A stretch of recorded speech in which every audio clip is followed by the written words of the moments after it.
नमस्कार दोस्तों। आज दोस्तों मैं आप लोगों को बताऊंगा कि टेक्नीशियन ग्रेड 3 टीआरएस का जॉब प्रोफाइल क्या है, उसमें क्या सैलरी मिलती है, ये सब मैं आप लोगों को बताऊंगा। अगर इसमें आप लोगों को जॉब मिलता है तो कहाँ आप लोगों को कार्य करने पड़ेंगे, तो ये सब आप लोगों को मैं बताऊंगा। इस पोस्ट को मैंने 1 नंबर पर क्यों बताया है आप लोग को, इसका रीजन मैं आप लोग को आगे वीडियो में बताऊंगा। तो दोस्तों इस वीडियो को अंत तक देखिएगा और टीआरएस से संबंधित आपके सब कुछ डाउट मैं पूरे करने की कोशिश करूंगा। दोस्तों टीआरएस का फुल फॉर्म होता है ट्रैक्शन रोलिंग स्टॉक। अगर आप लोग को टेक्नीशियन ग्रेड 3 में अगर टीआरएस मिलेगा तो यह इलेक्ट्रिकल डिपार्टमेंट का एक सब डिपार्टमेंट है। टीआरएस में अगर आपको मिलता है तो यहाँ इलेक्ट्रिक लोको शेड में आपको भेजा जाएगा, जहाँ पर विद्युत से चलने वाली जो लोकोमोटिव हैं, आसान भाषा में कहूँ लोकोमोटिव ना कहकर मैं इंजन कहता हूँ। भारतीय रेल में जो इलेक्ट्रिकल इंजन है उसकी मरम्मत की जाती है कहाँ पे, इलेक्ट्रिकल लोको शेड में, वहीं पर आप लोग को भेजा जाएगा। और उसमें पूरे बड़े बड़े शेड लगे रहते हैं, तो आपको छांव में ही काम करने रहेंगे।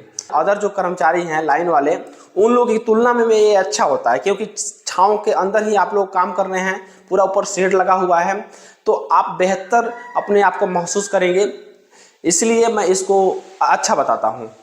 इसके अलावा यदि आप लोग को वर्कशॉप मिलता है तो वर्कशॉप बहुत अच्छा है, लेकिन इस बार जो टेक्नीशियन की भर्ती आई है उसमें वर्कशॉप का कोई वैकेंसी ही नहीं है, इसलिए इसी पोस्ट को मैंने सही बताया है। अगर जब वर्कशॉप निकलेगी तो वर्कशॉप को आप फर्स्ट नंबर पर रखिएगा, वर्कशॉप इससे भी बेटर रहता है। अब दोस्तों बात कर लेते हैं, आप इलेक्ट्रिक लोको शेड में चले गए, वहाँ पर इलेक्ट्रिक लोको शेड में जाने के बाद वहाँ पर आपको 2 तरह के सेक्शन और मैकेनिकल सेक्शन बटे होते हैं। अगर आपको इलेक्ट्रिकल सेक्शन उसमें मिलता है, इलेक्ट्रिकल में बहुत सारे E1 E2 E3 E4 E5 E6 इस तरह से सेक्शन बटे होते हैं। और मैकेनिकल अगर मिलता है तो M1 M2 M3 M4 M5 M6 इस तरह से वो भी सेक्शन बटे होते हैं। तो यहाँ पर जहाँ भी आपको काम मिलेगा, मान के चलिए आपको इलेक्ट्रिकल मिल गया तो इलेक्ट्रिक लोको का जो इलेक्ट्रिकल पार्ट्स हैं उस सब का ओवरऑलिंग आप करेंगे, ठीक है। अगर मैकेनिकल मिल गया तो इलेक्ट्रिकल लोको का बोगी होता है नीचे, तो बोगी में व्हील वगैरह सब आ जाता है, तो उसका आप ओवरऑलिंग करेंगे। उसके अलावा एयर ब्रेक भी मैकेनिकल में ही आता है, कई तरह के सेक्शन बनाए गए हैं, तो वो सब आप ओवरऑलिंग करेंगे। तो आप मोटा मोटी तौर पे जान लीजिए, इलेक्ट्रिक लोको शेड में यदि आप लोग को काम मिलेगा तो उसमें इलेक्ट्रिक लोको का आपको ओवरऑलिंग करना होगा। अब डिपेंड करता है कि आपको कौन सा सेक्शन मिलता है, इलेक्ट्रिकल मिलता है कि मैकेनिकल मिलता है। ये अधिकतर निर्भर करता है आपकी आईटीआई ट्रेड पर। आपका आईटीआई ट्रेड जिस अनुसार से होता है 90% चांस रहता है कि आपको उसी के अनुसार से मिले। मान लीजिए आपने इलेक्ट्रीशियन किया है तो इसमें आप लोग को इलेक्ट्रिकल सेक्शन मिलेगा। मान के चलिए आपने फिटर किया है तो इसमें आप लोग को मैकेनिकल सेक्शन मिलने के चांस रहेंगे।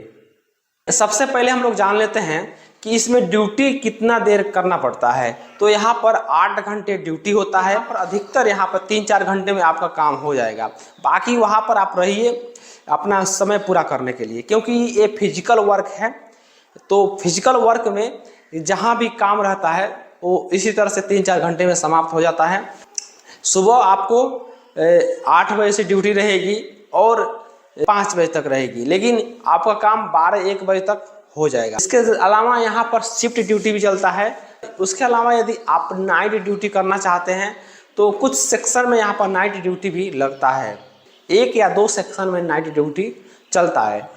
तो यहाँ पर नाइट ड्यूटी लगने की संभावना आपको बहुत कम रहेगी, अधिकतर संभावना रहेगी कि आपको दिन में ही ड्यूटी मिलेगी।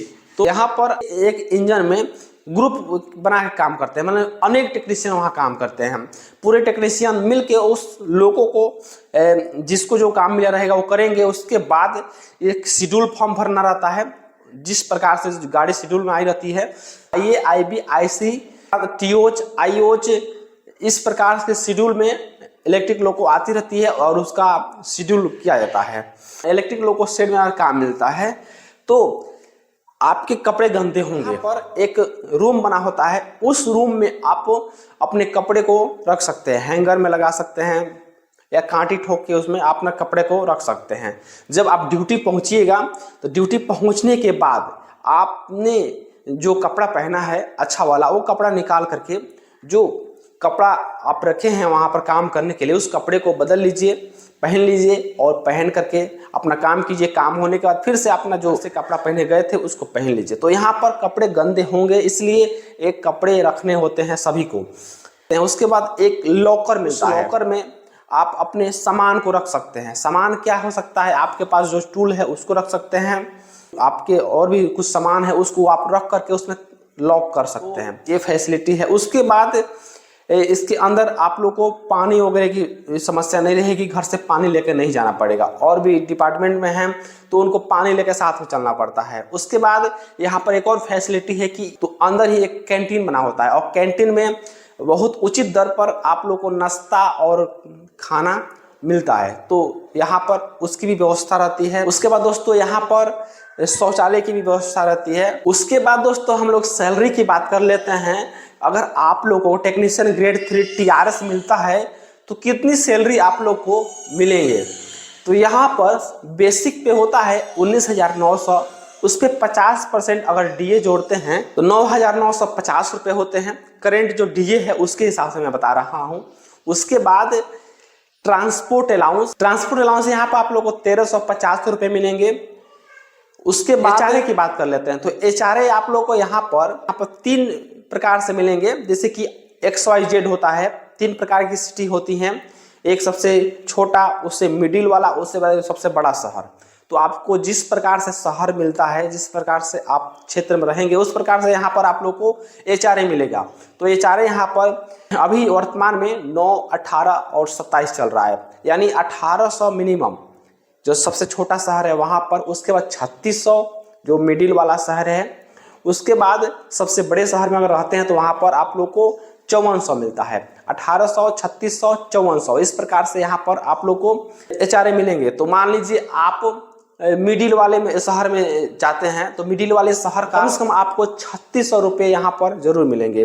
तो 3600 रुपये ये सब जोड़ करके अगर हम लोग जानेंगे तो यहाँ पर 34,800 रुपये होते हैं ग्रोस सैलरी, और डिडक्शन करके 30-31 हज़ार रुपये आपको नेट बनेंगे। यहाँ पर ट्रेनिंग के बाद की सैलरी मैं बता रहा हूँ। 34,800 टोटल मिलेंगे। NPS की कटौती करके आप लोग को 30-31 हज़ार रुपये आपके अकाउंट में आ जाएंगे। उसके बाद इलेक्ट्रिक लोको शेड में मैंने जहाँ भी देखा है 2 साल पे प्रमोशन हो जाता है, कहीं देर हो जाती होगी, लेकिन मैंने अधिकतर देखा है यहाँ पर 2 साल में हो जाता है। टेक्नीशियन ग्रेड 3 के बाद आप टेक्नीशियन ग्रेड 2 में जाइएगा तो वहाँ पर ग्रेड पे आपका 2400 हो जाएगा। टेक्नीशियन ग्रेड 2 के बाद टेक्नीशियन ग्रेड 1 में जाइएगा, वहाँ पर आपका ग्रेड पे हो जाएगा 2800। उसके बाद फिर आपका अगला प्रमोशन होगा सीनियर टेक्नीशियन के रूप में। तो सीनियर टेक्नीशियन का ग्रेड पे होता है 4200। समय लगता है, हर जगह यहाँ पर समय लगता है सीनियर टेक्नीशियन तक जाने में। और यहाँ तक मैंने सैलरी आप लोगों को मैंने पिछले वीडियो में दिखाया था कि 70,000 के आसपास में यहाँ पर इनकी सैलरी बन जाती है। तो वो वीडियो आप लोग जाकर देखिएगा, मैंने पे स्लिप के थ्रू वहाँ पर सैलरी बताया था। यहाँ पर अगर TA मैंने नहीं इंक्लूड किया है, TA इसलिए इंक्लूड नहीं किया है तो बहुत से टेक्नीशियन को यहाँ पर TA नहीं मिलता है, बहुत कम मिलता है, मिलता भी है तो बहुत कम मिलता है। तो TA को मैंने छोड़ दिया है। अगर जिस हिसाब से यहाँ पर TA बनेगा उस हिसाब से सैलरी यहाँ पर बढ़ जाएगी। यहाँ तक हम लोगों ने सैलरी के बारे में चर्चा किया। दोस्तों ये था दोस्तों टेक्नीशियन ग्रेड 3 TRS का, मैंने वर्क बता दिए हैं, उसके बाद उनकी सैलरी बता दिए हैं, और शेड में क्या क्या फैसिलिटी मिलती है मैंने वो सब पर भी मैंने चर्चा किया है। और दोस्तों मिलते हैं आपसे नेक्स्ट वीडियो में। बहुत बहुत धन्यवाद आपका।